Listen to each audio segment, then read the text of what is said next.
The ancient puzzle. In the age of heroes and monsters, the great hero Theseus, slayer of the Minotaur, returns to Athens. His ship, a 30-oared vessel that sailed him through labyrinths and back, becomes a living monument. It is preserved in the harbor for all to see, a symbol of victory, of history, of Athenian identity itself. The philosopher Plutarch tells us the story. But time is relentless. A ship is made of wood, and wood rots. To preserve the monument, the people of Athens make a decision.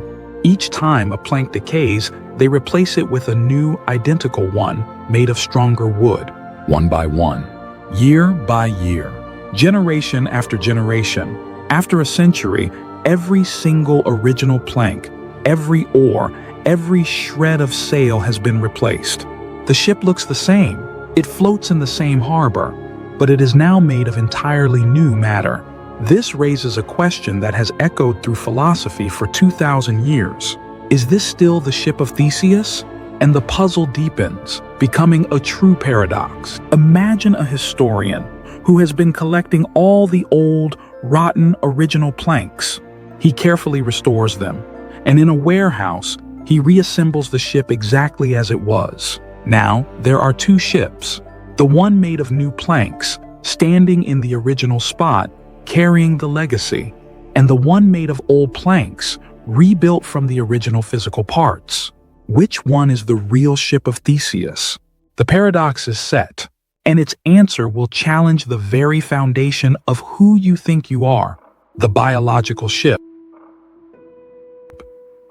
This puzzle might seem like an abstract game of logic, a curious artifact of ancient philosophy, but it's not. Because you are living this paradox every single day. You are a Ship of Theseus. Look at your hands. The skin you see is not the skin you had last month. Your skin cells are replaced every 2 to 4 weeks. Your stomach lining, the very vessel that holds you, is new every 5 days. Your liver, a master of regeneration, is new every year. Your blood, carrying life through your veins, is completely new every 4 months. Even your bones, the very scaffold of your being, are not permanent. You get an entirely new skeleton roughly every 10 years. Over a period of about 7 to 10 years, almost every single atom in your body has been replaced by other atoms from the food you ate, the water you drank, the air you breathed. The matter that makes you is constantly changing. You are a flickering flame, not a stone sculpture. And consider this. You are not even entirely human. Your body is home to trillions of microorganisms. Bacteria, fungi, viruses. This is your microbiome. In terms of sheer cell count, they outnumber your cells 10 to 1. They influence your mood, your health, your thoughts. Are they a part of you? Or are you just the vessel they travel in?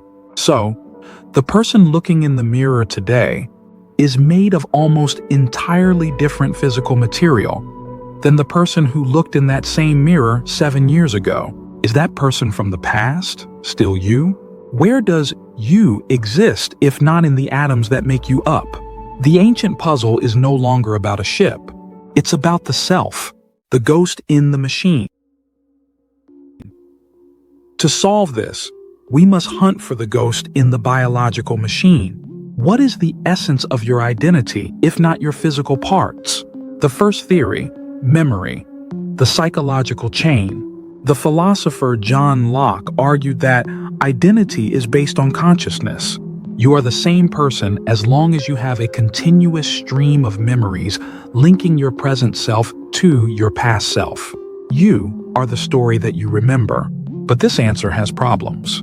What about amnesia? If someone loses all their memories, are they a new person? Our legal system doesn't think so. They are still responsible for past actions they cannot remember. What about sleep? Every night, your consciousness is interrupted. Does a new person wake up every morning? And what about the nature of memory itself? We don't just remember facts. We have muscle memory, emotional memory. If a pianist develops Alzheimer's and forgets his own name, but his hands can still play a sonata perfectly. Where is his self? The second theory, the pattern, the information. Perhaps identity is not the matter, but the pattern in which the matter is arranged.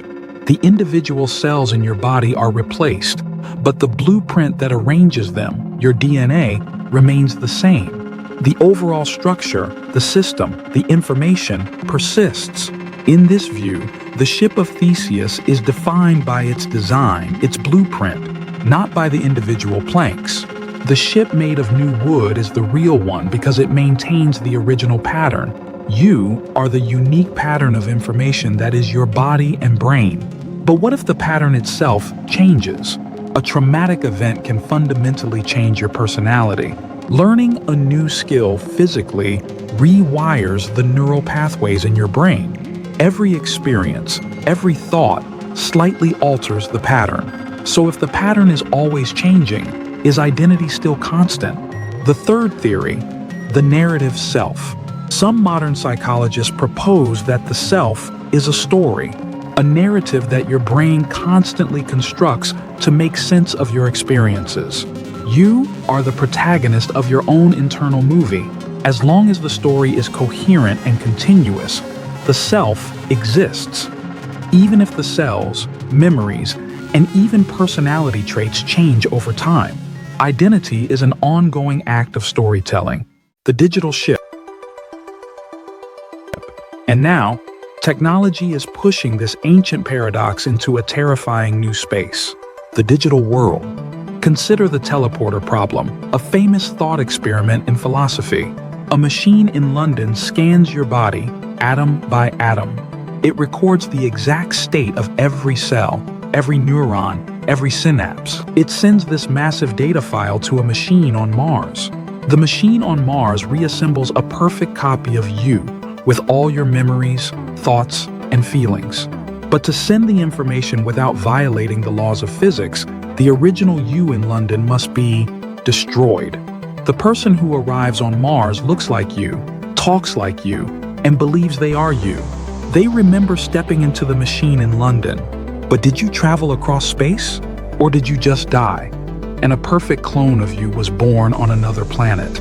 Now, let's take it a step further, into our near future. Mind uploading. Scientists copy the entire pattern of your brain onto a computer. This digital version of you wakes up in a virtual world. It has all your memories. It feels like you. But your original biological body is still alive and well, having a coffee. Now there are two of you. Which one is the real you? The one of flesh or the one of code? What if you make a backup copy of your digital mind? Now there are three. What if a corporation owns the server your mind is on? Do they own you? Could you delete a copy of yourself? Is that suicide or just cleaning a hard drive? The Ship of Theseus paradox is no longer about wood and nails. It's about the future of the human soul, the river and the ship. Perhaps the problem isn't with the answers. Perhaps the problem is with the question itself. The ancient Greek philosopher Heraclitus famously said, "No man ever steps in the same river twice, for it's not the same river, and he's not the same man." The river is defined by its constant flow, its ceaseless change. To be a river is to change. What if identity is the same? What if the final answer is, there is no permanent, unchanging self?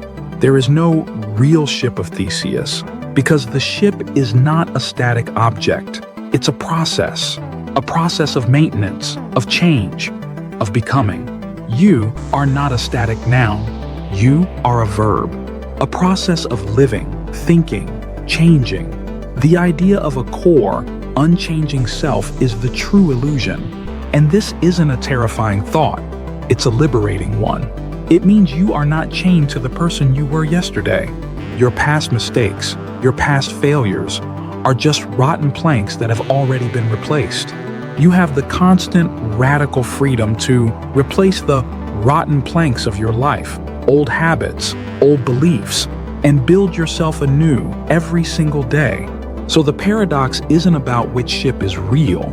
The paradox is about why we are so attached to the idea of an unchanging self in a universe that is defined by constant change.